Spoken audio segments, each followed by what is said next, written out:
नमस्कार दोस्तों, स्वागत है आपका अपनी class English with Sachin sir. English एक मजाक। बच्चों, ये क्लोज टेस्ट है। ये आपके सीपीयू एग्जाम में आया हुआ है 2023 में जो पेपर हुआ था अक्टूबर में।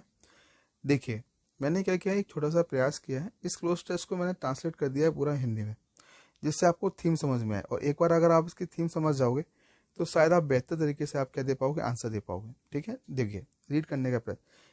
ये थीम उन बच्चों के लिए है जो ट्रांसलेट किया है, जिन्हें थोड़ा दिक्कत आती है, जो बचते हैं क्लोज टेस्ट या कॉम्प्रिहेंशन करने के लिए। ठीक है जी। अगर आपको दिक्कत नहीं है तो आप स्किप कर सकते हैं और सीधा आप जाके क्लोज टेस्ट सोल्व कर सकते हैं। देखिए, ऐसा कहा जाता है कि हर कोई कुछ ना कुछ बेचकर जीवन यापन करता है। इस कथन से यह जान सकते हैं कि शिक्षक ज्ञान बेचकर जीते हैं, दार्शनिक ज्ञान बेचकर जीते हैं, पुजारी अध्यात्म बेचकर अपना जीवन यापन करते हैं। हालांकि भौतिक वस्तुओं के मूल्य को पैसे के रूप में मापना संभव हो सकता है, लेकिन लोगों के द्वारा हमारे लिए की जाने वाली सेवाओं का सही मूल्य बताना बेहद मुश्किल है। ऐसे समय होते हैं जब हम अपना जीवन बचाने के लिए अपना सब कुछ दे देते हैं, फिर भी एक सज्जन को ठीक वैसी सेवा प्रदान करने के लिए उच्च शुल्क देने से कतरा सकते हैं। समाज के टैक्स ऐसे ही कौशल के लिए उसी तरह भुगतान करना पड़ता है जैसे किसी दुकान में सामान के लिए भुगतान किया जाता है। ये है एक थीम। अब आप देखिए, क्लोज टेस्ट को सॉल्व करने का जब प्रयास करेंगे तो आप देखिए आपको बड़ा बड़ा अच्छा लगेगा और समझ में भी आएगा। कुछ वर्ड हैं जो आपको दिक्कत दे सकते हैं, उसके लिए भी हमने मीनिंग लिखने का प्रयास किया। आप देख सकते हैं, देखिए पढ़िए मेरे साथ। इट इज सेड, ऐसा कहा जाता है कि हर कोई जीता है सेलिंग समथिंग, कुछ ना कुछ बेचकर। बाई आएगा, ऑफ आएगा, इनटू या ओवर। देखो, ओवर सेलिंग कुछ होता नहीं है, इनटू मोशन बताता है अंदर की तरफ, तो ये भी नहीं आएगा। ऑफ पोजीशन शो करता है, और यहाँ ऐसा कोई वर्ड नहीं है जो पोजीशन शो हो रहा हो, इसलिए करेक्ट आंसर होगा by. By selling something. What you can, अब देखिएगा नेक्स्ट क्या होगा, व्हाट यू कैन। अब दो कुछ बच्चे ऐसे जिनको ड्राइव, चूज, रिवाइव, सेपरेट का मतलब नहीं पता, तो उनके लिए मैंने ये भी लिखा हुआ है, आप देख सकते हैं। ड्राइव का मतलब डिस्कस करना, चूज का मतलब चुनना, रिवाइव का मतलब होता है पुनर्जीवित होना, ठीक है, और सेपरेट का मतलब अलग होना। तो आपके लिए ये भी थोड़ा आसान करने का प्रयास किया। देखिएगा भैया, हाँ जी। तो यू कैन, हाँ, ड्राइव को निष्कर्ष निकालना, तो आप क्या कर सकते हैं। देखो, रिवाइव पुनर्जीवित नहीं, गलत हो गया, ठीक है जी, ये तो हमारा गलत हो गया। सेपरेट अलग नहीं, चूज करना, ड्राइव करना। तो हम भैया निष्कर्ष निकाल सकते हैं फ्रॉम द स्टेटमेंट। किस स्टेटमेंट से, कि हर कोई कुछ ना कुछ बेचकर क्या कर रहा है, जी रहा है। तो हम इस निष्कर्ष पर पहुंच सकते हैं कि इस दैट की teachers live by sharing knowledge, जो शिक्षक है वो ज्ञान बेचकर जीवन यापन कर रहा है। फिलोसफर मतलब दार्शनिक, सेलिंग विजडम, वो भी ज्ञान बेच रहा है। पुजारी भी क्या स्पिरिचुअल अध्यात्म बेचकर जी रहा है। पुजारी पंडित लोग, कोई रामायण कराने के लिए पैसे ले रहा है, कोई कुछ कराने के, ठीक है।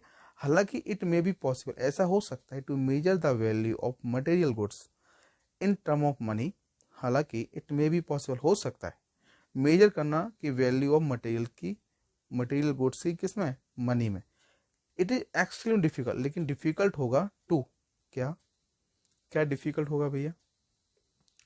अब सर डिफिकल्ट क्या होगा, एग्जॉट। ऑप्शन देखिएगा आप पहले तो, एग्जॉट का मतलब क्या है, अगर आपको पता है फिर तो ठीक है, सर नहीं पता तो दिक्कत हो जाएगी। कंसील का मतलब, मॉक का मतलब, एस्टिमेट का मतलब। तो इसके लिए मैंने आपके लिए वो भी व्यवस्था की। हाँ, एक चीज़ आपको बताना चाहता हूँ, हमने एक छोटा सा प्रयास किया है आपके लिए इंग्लिश को आसान बनाने का।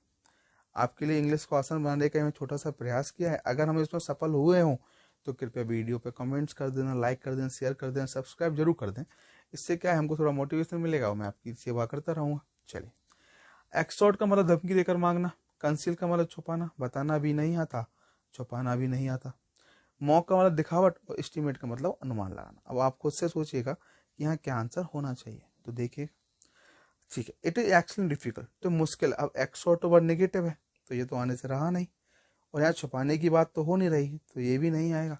अनुमान लगाने की बात हो रही है, तो ये it is extremely difficult, difficult है एक्सट्रीमली, बहुत ज़्यादा।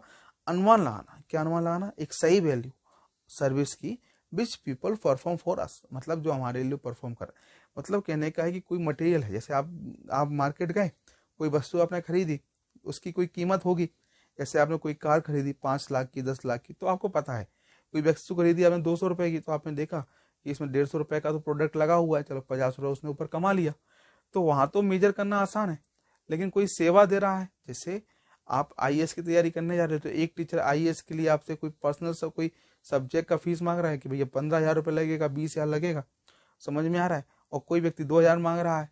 अब आपको थोड़ा यहाँ मुश्किल है कि जो व्यक्ति जो 15,000 और एक 10,000 एक 2,000 मांग रहा है, क्या वो सही है या नहीं, क्योंकि अगर गुड्स हो, मटेरियल गुड हो, तो उसकी तो पता कर सकते हैं, है ना, लेकिन सर्विस की एक्चुअल कॉस्ट आप नहीं पता कर सकते। ठीक है जी।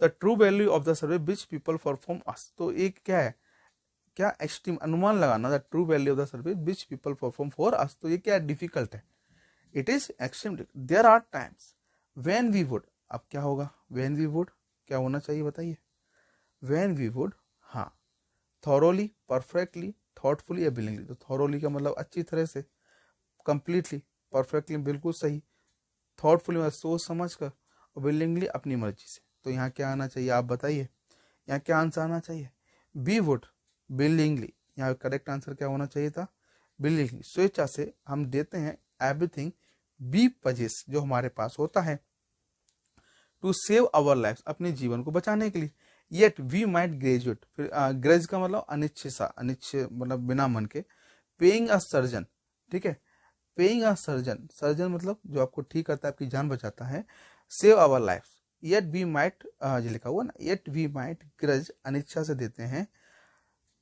Paying a surgeon a high fee for offering us precisely the same service, मतलब वही सेम सर्विस जिससे वो हमारी जान बचाता है, उसको पैसा देने के लिए हम क्या करते हैं, थोड़ा हिचकते हैं। आपको उनको लगता है यार उसने 700 रुपये 500 रुपये ले लिए डॉक्टर ने, ठीक नहीं लिए, ज़्यादा ले लिए, ठीक है, जबकि वो आपका जीवन बचा रहा है।